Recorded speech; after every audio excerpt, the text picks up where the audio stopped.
Bonjour à tous amis panthéonistes, heureux de vous retrouver pour une nouvelle vidéo. Une vidéo un peu spéciale puisque c'est la première d'un format que j'avais envie d'initier avec vous et qui surtout, je l'espère, va vous plaire car vous serez hautement mis à contribution dans cette série que j'ai baptisée Mon film idéal. Générique. Oui, rassurez-vous, le générique sera peaufiné dans les semaines à venir. Mais avant de commencer, il est de bon ton d'expliquer quel est le principe de mon film idéal, histoire de ne pas vous perdre en route, même si vous allez voir qu'au fond c'est assez simple, car comme vous le savez, chers amis, la vie d'un cinéphile est faite de beaucoup de passion, mais aussi de pas mal de frustrations, et la plus claire d'entre elles étant lorsque l'on sort d'un mauvais film qu'on aurait vu en salle, ce qui est, il est vrai, très énervant, mais aussi lorsque l'on se tient au courant de l'actualité cinématographique, et que l'on a vent d'un projet de film à venir qui déjà nous hérisse le poil de par ses simples choix artistiques qui sont faits bien avant le tournage.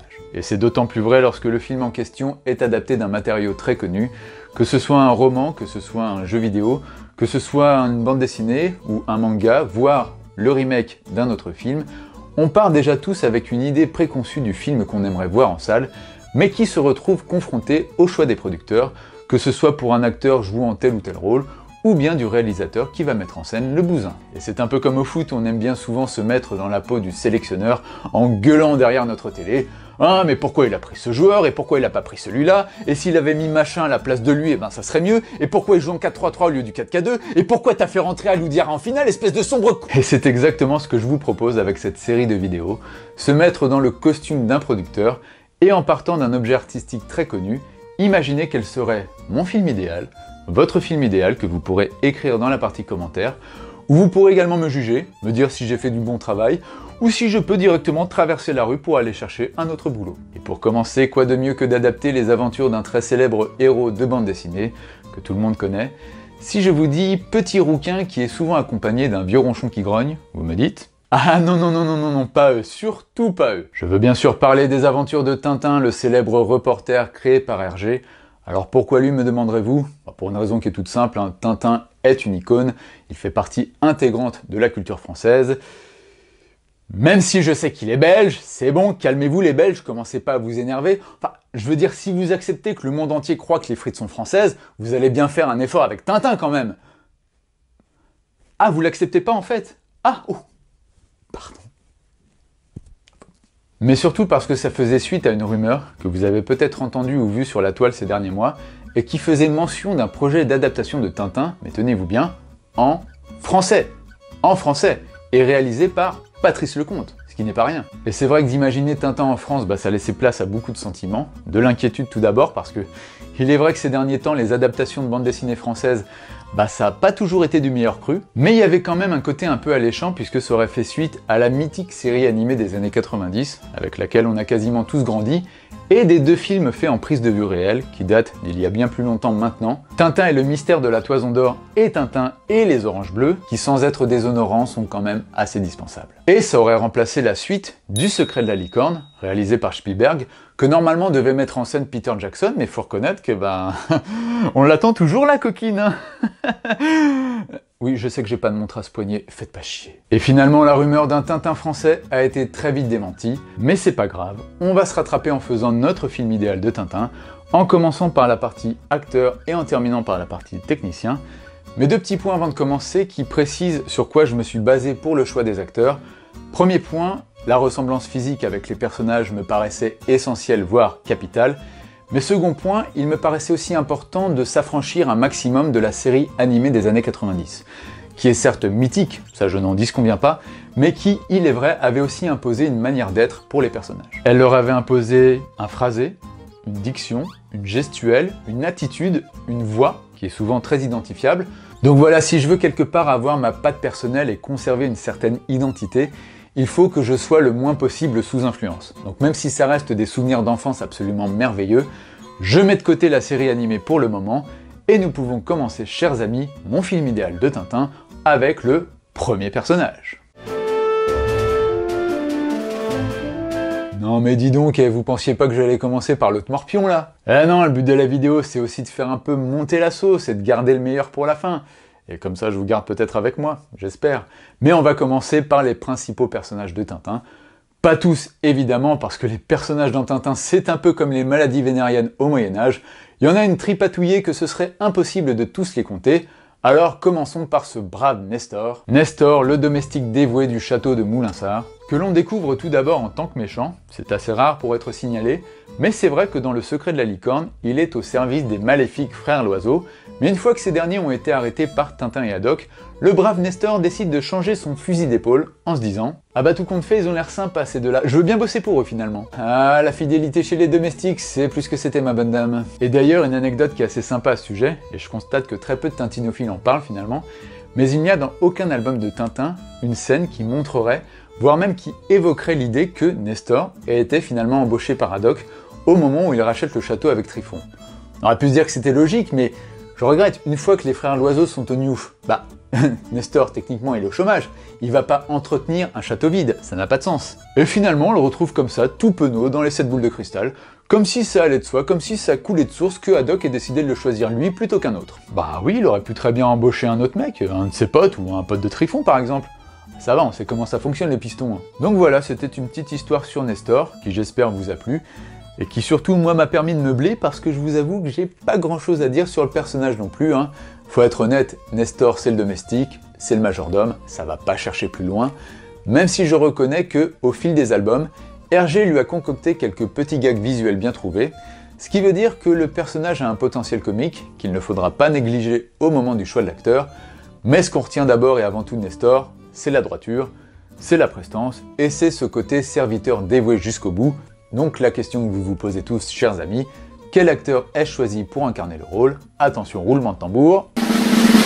Philippe Vieux. Alors on commence avec Philippe Vieux, qui n'est pas le plus connu des acteurs français. Ah oui, petite précision, Tintin étant quand même un héros français, ou belge si vous voulez, ma distribution doit quand même se limiter au cinéma francophone. Et oui, pour rester dans la logique du truc. Donc ne vous attendez pas à ce que je choisisse un Bruce Willis pour jouer Nestor. Même si techniquement ça aurait de la gueule. Donc comme je disais, Philippe Vieux qui n'est pas le plus connu des acteurs français, mais quand on regarde son CV, on se rend compte que le bonhomme il bosse quand même depuis les années 90, ce qui fait que c'est un acteur qui a de l'expérience, c'est un acteur installé, je dirais même que c'est un peu un vieux de la vieille du cinéma français. On la valide? Et voilà, il fait partie des seconds couteaux mémorables que vous avez forcément vu dans un gros film français, je pense principalement à son dernier en date qui était Les Tuches 3, même si c'est vrai qu'il a une activité plus débordante à la télévision, que ce soit dans la série Péplum ou bien dans la série Platane d'Éric Judor, ce qui fait qu'il est quand même rompu à l'exercice de la comédie, et ça comme je disais c'est essentiel pour Nestor. Et quand on regarde ses photos, je trouve qu'il y a une certaine bienveillance qui se dégage de lui, accompagnée d'une bonhomie et d'une certaine sympathie, qui sont des qualités qu'on pourrait trouver chez un majordome. Voilà, maintenant si je peux être honnête avec vous, et surtout avec Philippe Vieux, que je vais engager sans plus tarder là, c'est vrai que le personnage de Nestor n'aura qu'une importance très secondaire dans l'histoire que j'ai imaginée pour Tintin. Tintin étant avant tout un baroudeur, je le souhaite le plus loin possible de Moulinsart, dans une aventure qui sera un tant soit peu teintée d'exotisme. Une aventure de Tintin teintée d'exotisme. Donc peut-être que le début du film se passera au château, histoire de lui donner un petit os à ranger, mais ensuite Tintin, il se barre direction l'Afrique, l'Inde, le Maroc, le Pérou, la Jamaïque, Barbès, mais en tout cas il ira très très loin. Mais voilà, c'était une petite entrée en matière avec le personnage de Nestor, qu'il faut malgré tout jouer avec aplomb et avec conviction, et je pense que Philippe Vieux est tout à fait indiqué pour ce type de rôle. En tout cas Philippe Vieux, je te choisis.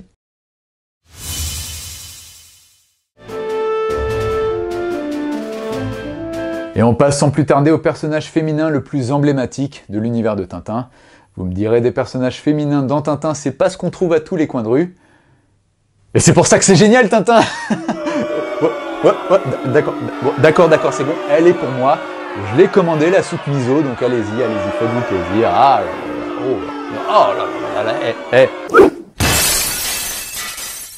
Non mais comment ne pas parler de Bianca Castafiore, le rossignol milanais, que l'on a d'abord connu dans Le Sceptre d'Ottokar, c'est-à-dire avant le personnage du capitaine Haddock. Eh oui, elle est rentrée dans la vie de Tintin avant l'alcoolique barbu, mais elle a préféré délaisser directement le petit jeune pour se concentrer vers le gros vieux.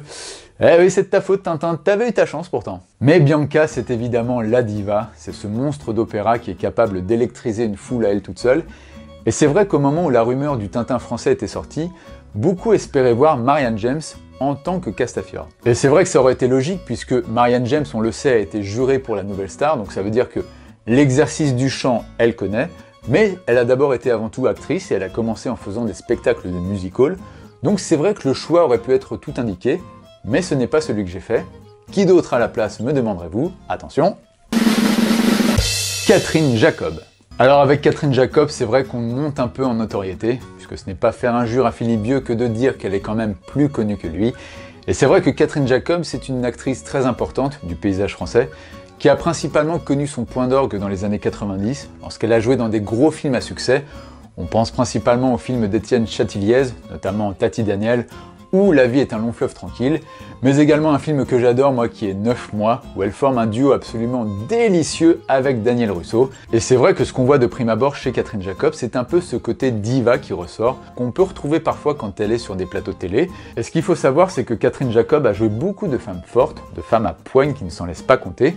Et c'est ce qu'on a pu retrouver chez la Castafiore, notamment dans un album très connu qui est L'affaire Tournesol, où c'est quand même elle qui aide nos héros à échapper à l'armée bordure. Donc malgré tout, elle a quand même des baloches. Et ce que j'aime surtout chez Catherine Jacob, c'est qu'elle a à la fois la reconnaissance du public, de par ses succès populaires, et en même temps du métier, puisqu'elle a été nommée à plusieurs reprises pour le César du meilleur second rôle, que ce soit pour Tati Daniel ou pour l'excellent 9 mois. Mais voilà, cette double casquette d'être à la fois appréciée par le public et par le métier, qui sont souvent deux milieux assez difficiles à accorder, eh ben ça me paraît quelque part être un argument pour bien vendre le film et pour réconcilier un peu tout ce beau monde. Maintenant, il y a une question qu'on se pose tous, est-ce qu'elle sait chanter, Catherine Jacob? Car c'est une des caractéristiques majeures du personnage qui cause beaucoup de tourments à nos héros. Alors regardez ça, même Milou il la supporte pas. J'ai envie de dire au final c'est une problématique qui ne se pose pas vraiment, puisqu'on a vu par le passé de nombreux cas d'actrices qui incarnaient des chanteuses et qui ont été doublées pour l'occasion. On pense principalement à Marion Cotillard pour Edith Piaf, et je pense à un exemple plus récent qui est celui de Catherine Fro pour Marguerite, où là en plus elle devait jouer une chanteuse qui ne sait pas chanter. Quelque part on est un peu en accord avec le personnage de la Castafiore, et elle avait été aussi doublée pour l'occasion. Donc voilà, je pense qu'on pourra très bien trouver une chanteuse qui s'occupera des parties chantées, et pour le reste, eh bien ma foi, Catherine Jacob sera une Castafiore des plus délicieuses.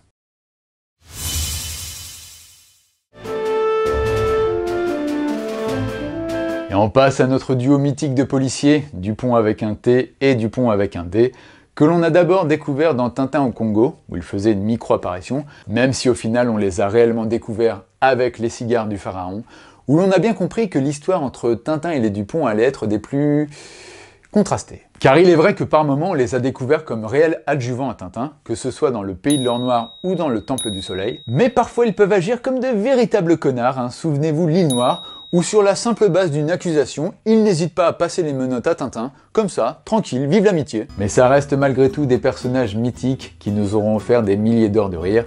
Et pour le choix de l'acteur, les amis, j'ai décidé de jouer la carte de l'ambition. Pourquoi? Car comme vous le savez, un film de Tintin, ça ne va pas chercher dans les 3,50 francs de budget.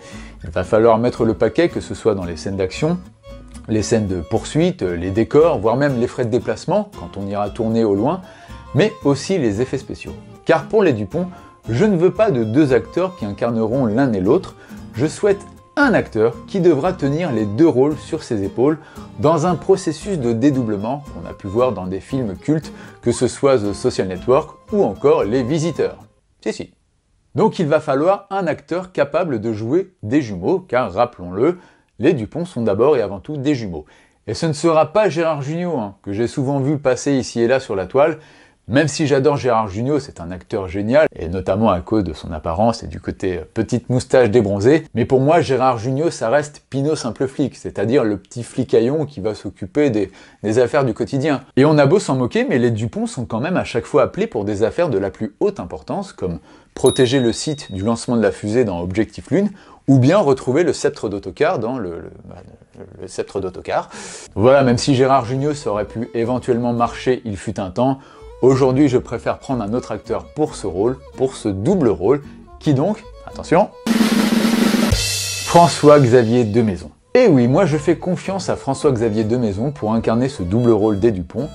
Alors, est-il besoin de présenter François-Xavier Demaison? Je pense que non, je pense que c'est un acteur qui est relativement très connu du grand public, même si après on pourra toujours dire qu'il n'a pas forcément joué dans les meilleurs films, eh ben je trouve que c'est un acteur qui a un parcours qui force le respect. Car rappelons-le qu'à la base, il n'est pas du tout issu du monde de la comédie ou du cinéma, il était fiscaliste de formation, mais il a totalement bifurqué pour emprunter cette nouvelle carrière, et il a réussi comme ça à se faire une place dans ce milieu très fermé, en grimpant les échelons petit à petit. Et moi je vous avoue que déjà, ce genre de parcours, j'aime. Voilà, je préfère privilégier ce genre de destin, plutôt que de faire appel à l'éternel fils d'eux ou à l'éternelle fille d'eux, ou quelqu'un qui viendrait directement du sérail. Voilà. Qu'on aime ou pas les films dans lesquels a joué François-Xavier de Maison, on peut déjà saluer le parcours. Mais ce que j'aime particulièrement chez lui, c'est qu'il est rompu à la comédie, et en même temps, on peut le voir ces derniers temps, notamment à la télévision, emprunter une voix plus sérieuse, où il jouait un rôle de flic, hein. Comme quoi, les grands esprits se rencontrent. Donc moi je suis sûr que De Maison peut à la fois assurer le côté investigateur des Dupont, le côté flics qui veulent régler leur enquête et la mener à bien, et arrive une peau de banane sur le trottoir et là, catastrophe, tout le monde dégringole, et on se poile parce que il y a aussi du comique chez les Dupont. Cette double facette du côté comique et du côté sérieux, je pense qu'on peut très bien le retrouver chez De Maison, parce qu'il nous l'a prouvé dans le passé, notamment en jouant le personnage hautement drôle, mais aussi hautement tragique de Coluche chez Antoine de Caunes. Donc voilà, je pense que c'est un acteur, c'est un très bon acteur, et qui a encore beaucoup de potentiel qu'il n'a pas encore délivré à nos yeux ébahis. Donc voilà, je lui fais confiance, j'ai envie de lui faire confiance, et je suis sûr qu'il sera très bon pour le côté dédoublement, ce côté jouer face à un autre que lui, mais en même temps qui lui ressemble. Donc voilà, c'est quelque part, c'est un pari, il est peut-être risqué, mais je lui fais entièrement confiance. François-Xavier, je crois en toi.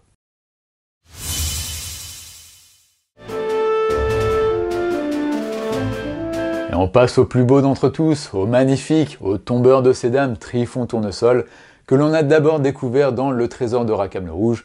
Est-il encore besoin de le présenter? Bon, on va le faire quand même, dans les grandes lignes. Cet inventeur, un peu fou, mais qu'il ne faut surtout pas traiter de zouave, ça le capitaine s'en souvient bien, et qui a cette particularité d'être un peu dur de la feuille, ce qui occasionne à chaque fois des situations des plus cocasses. Mais pour être honnête avec vous, chers amis, je préfère ne pas trop m'étaler sur le personnage et vous laisser directement voir quel acteur j'ai choisi pour le rôle. Et attention, celui-là, vous allez voir, il vaut le détour. Michel Crémades. Alors là, Michel Crémades, il va falloir que je sorte les arguments, car je suis sûr que 3/4 des gens qui regarderont cette vidéo auront cette réaction.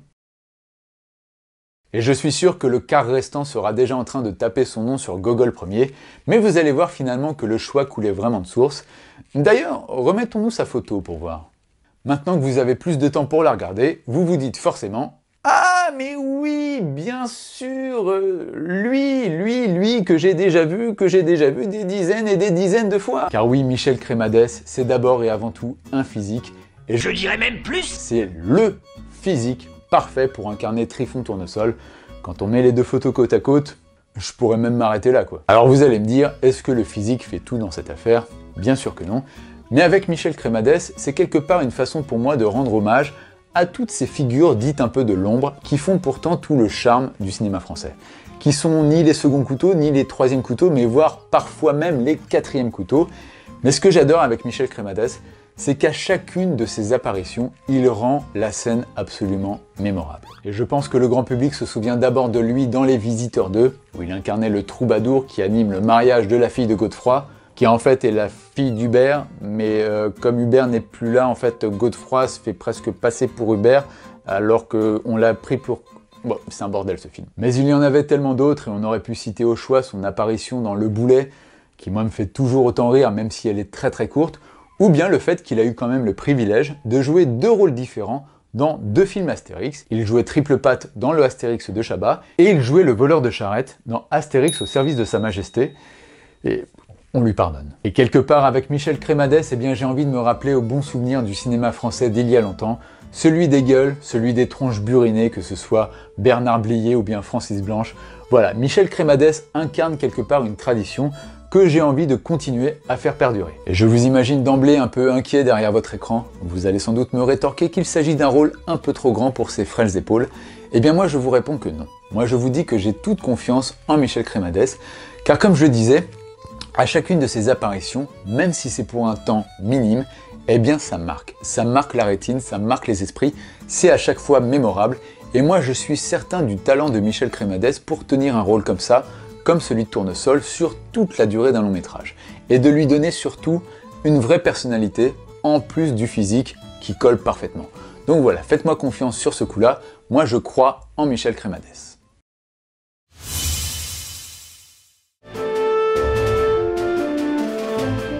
Avant d'attaquer notre sympathique duo, nous allons nous intéresser à leur némésis.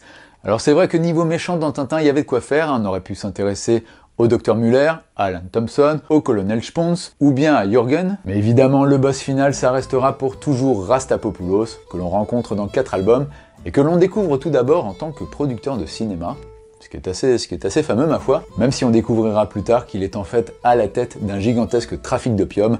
Et moi, ça me sidère qu'on puisse imaginer qu'il y ait des gens méchants qui évoluent dans le cinéma. Les bras m'en tombent. Et ce qu'il y a de bien avec ce personnage, c'est qu'on peut enfin sortir du cadre francophone, puisque comme vous le savez, Roberto Rastapopoulos n'est pas de chez nous. Roberto, prénom italien, Rastapopoulos, nom de famille grec. Donc voilà, on est sur un petit mélange comme ça, moussaka spaghetti. C'est un peu gras, tu bouffes plus pendant 3 jours, mais au moins, t'as le ventre plein. Et je sais pas du tout pourquoi je vous dis ça en fait. Donc voilà, il y avait vraiment de quoi se faire plaisir, et croyez bien que je me suis fait plaisir, puisque mon Rastapopoulos idéal, c'est... Alfred Molina.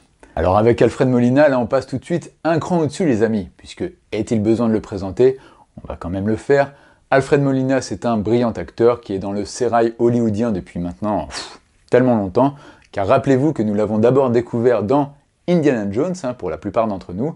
On l'a découvert en tant que petit fumier qui voulait même pas sauver Indy, cet enfoiré. Et ça, bien fait, c'est bien fait pour toi. Mais voilà, Alfred Molina, brillant acteur à la filmographie longue comme le bras, qui aura tourné sous la houlette de grands réalisateurs, que ce soit Jim Jarmusch dans Deadman, que ce soit Paul Thomas Anderson dans Boogie Nights et dans Magnolia, James Mangold dans Identity, et il a même réussi l'exploit d'être bon dans Da Vinci Code, c'est dire. Donc acteur touche à tout qui a aussi officié en tant que méchant, puisqu'on le retrouvait en tant que Némésis de Spider-Man dans le Spider-Man 2 de Sam Raimi, où il jouait l'abominable Dr Octopus. Oui, par contre, dans mon Tintin, ce sera un vrai méchant. Il n'y aura pas d'atermoiement en mode « Ah, je suis très très méchant. Ouais, mais en même temps, je suis un petit peu gentil. Oui, mais n'oublie pas que t'es quand même très très méchant. Ouais, mais un petit peu gentil quand même !» Moi, ce sera un vrai méchant. Ce sera un peu un méchant à la James Bond, en fait. C'est ce côté... Voilà, maître du crime, et on peut le voir à ces images que Rastapopoulos, c'est pas le caïd à la petite semaine, quoi. Il est quand même très raffiné, très racé, très propre sur lui. Même si dans Vol 714 pour Sydney, j'ai pas vraiment compris le délire Stetson, cache-œil, jean moulant et surtout Santiago.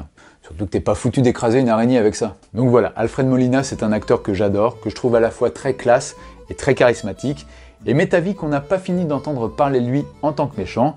Maintenant, c'est vrai qu'il faudra sans doute faire quelques petits efforts au niveau du maquillage, ne serait-ce qu'au niveau de la chevelure, qui est pour ainsi dire absente chez Rastapopoulos. Donc voilà, pourquoi pas un petit tour de passe-passe à ce niveau-là.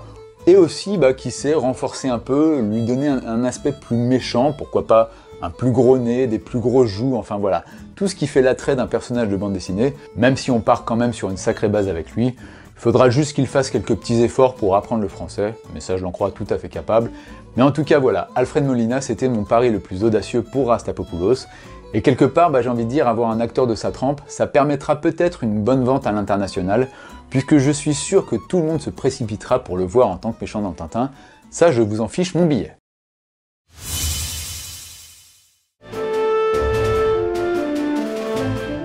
Vous l'attendiez tous, il est enfin arrivé, notre beau, notre fringant capitaine, que l'on découvre tout d'abord dans Le Crabe aux pinces d'or et qui va se lier d'amitié avec Tintin jusqu'à le suivre dans toutes ses aventures. Et j'ai envie de dire à ce niveau-là, quasiment tout est dit puisque désormais l'un ne va plus sans l'autre, à tel point qu'on pourrait presque rebaptiser les aventures de Tintin en y incluant le nom d'Haddock. Mais en même temps, quel plaisir de le voir à chaque fois se prendre les pieds dans le tapis, ou d'insulter à tour de bras tous ceux qui l'emmerdent. Bref, capitaine, on t'aime, tu ne seras jamais abandonné, et on regrettera toujours de ne pas t'avoir connu plus tôt. Mais il fallait évidemment l'acteur parfait pour incarner ce rôle ô combien symbolique, même si j'avoue que dans le cinéma français, ça se bousculait pas forcément au portillon. Peut-être d'ailleurs que vous avez pensé au même que moi, on va voir. Olivier Marchal. Et qui de mieux qu'Olivier Marchal pour incarner le bourru capitaine Haddock? Alors petite présentation pour les deux cancres du fond, Olivier Marchal est un acteur qui a souvent officié dans le genre du film policier, que ce soit dans Diamant 13 ou bien alors dans le film Truand, même s'il faut admettre qu'on le connaît surtout pour ses nombreuses réalisations, notamment pour ce film incroyable qui était 36 quai des Orfèvres, avec ce duo mythique Daniel Auteuil et Gérard Depardieu, que je vous conseille. Et donc c'est aussi pour ça que j'ai envie de prendre Olivier Marchal, c'est-à-dire qu'on le connaît beaucoup pour ses réalisations, et c'est un acteur qui est aussi reconnu par le milieu, mais il faut admettre qu'il n'a pas encore eu de rôle vraiment marquant à son actif. Il virevolte comme ça dans le cinéma français, il a quand même bien roulé sa bosse, alors que rappelons-le, il ne vient pas de ce milieu à la base, il a eu un autre métier comme de maison, et lui était flic, ce qui n'est pas peu dire, et donc c'est aussi pour ça que je le choisis, c'est que j'ai envie que les gens se souviennent d'Olivier Marchal dans un rôle vraiment marquant. Et outre son passé de flic, qui lui donnera certainement une aisance physique, que ce soit pour les scènes de cascade ou de baston, eh bien c'est justement ce que j'aime chez Olivier Marchal. C'est son côté un peu rentre-dedans. On le sait qu'il a pas sa langue dans sa poche, il s'est déjà exprimé à plusieurs reprises dans certains médias pour défendre sa profession. Donc voilà, je me dis que quelque part on avait l'homme tout trouvé pour incarner Haddock. Surtout que physiquement, comme vous le voyez, il correspond tout à fait au rôle. Allez, une petite teinture à la barbe, ça fera pas de mal. Mais en tout cas, je suis ravi qu'on puisse avoir un Olivier Marchal pour jouer ce type de personnage, qui est un peu le genre de personnage qu'on pouvait trouver dans le cinéma français des années 50, le cinéma de papa, un peu côté tonton flingueur. Et c'est d'ailleurs très dommage que l'on n'ait plus un Michel Audiard pour pouvoir écrire de savoureux dialogues. Mais en tout cas, on a Olivier Marchal à portée de main, et ça, il faut en profiter, séance tenante.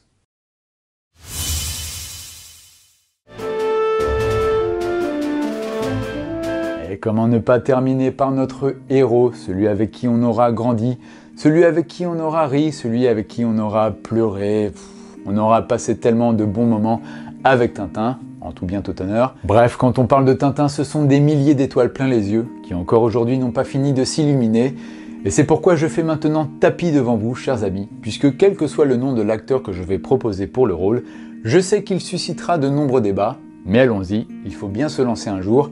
Mon acteur idéal pour jouer Tintin, c'est Thomas Joria. Je vous l'avais dit que je faisais tapis avec vous les mecs, mais maintenant c'est à moi d'assumer. Car oui, Thomas Joria, ce n'est pas forcément le premier nom qui vous serait venu à l'esprit, et en même temps j'ai un peu envie de vous demander, quel autre nom, ma foi Commentaire. Et pourtant, croyez-moi qu'il s'agit d'un acteur exceptionnel, et que je pèse mes mots quand je vous dis qu'il s'agit de l'un des plus grands espoirs du cinéma français, car tous ceux qui ont vu Jusqu'à la garde, le film de Xavier Legrand, savent que sa performance est absolument éblouissante. Il nous a tiré les larmes des yeux, ce petit moussaillon. Et c'est une gageure que de dire ça, puisqu'on a eu dans le passé des films qui mettaient en vedette des enfants, mais il faut l'avouer, c'était bien souvent là que ça pêchait.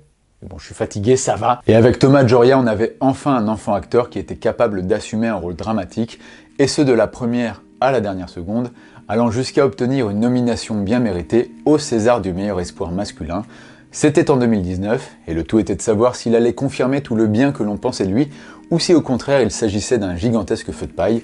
Et ce que je peux vous dire, c'est que le pépère, il a confirmé, et même très bien confirmé. C'était pour Adoration de Fabrice Duvels, où cette fois-ci Thomas Joria était en tête d'affiche, même s'il partageait la vedette avec une autre enfant actrice, Fantine Ardouin, qui est absolument époustouflante dans ce film, croyez-moi. Et avec Adoration, Thomas Joria nous a prouvé qu'il était capable de tenir un film sur ses épaules, même si c'est vrai que depuis ses débuts, il a plutôt tendance à exceller dans des rôles de personnes très fragiles, donc quelque part c'est aussi un défi que je lui lance, prouver qu'il est capable de jouer sur toutes les facettes de son métier d'acteur pour incarner cet aventurier que l'on connaît tous. Alors je sais que ce choix va faire parler, et je peux déjà vous entendre crier depuis chez vous « ding dong, tu prends quand même un acteur qui n'a même pas 20 ans pour incarner Tintin quoi, mais t'es pas un peu allumé du bulbe toi ?» Et je sais que ça peut paraître un peu jeune pour incarner Tintin, mais souvenez-vous de ces mots d'Hergé, Hergé lui-même, qui lors d'une fausse entrevue biographique avait confirmé que Tintin n'avait en réalité que 17 ans. Les amis, j'ai envie de dire au bout d'un moment, regardez-vous dans une glace, qu'est-ce que vous faisiez quand vous aviez 17 ans?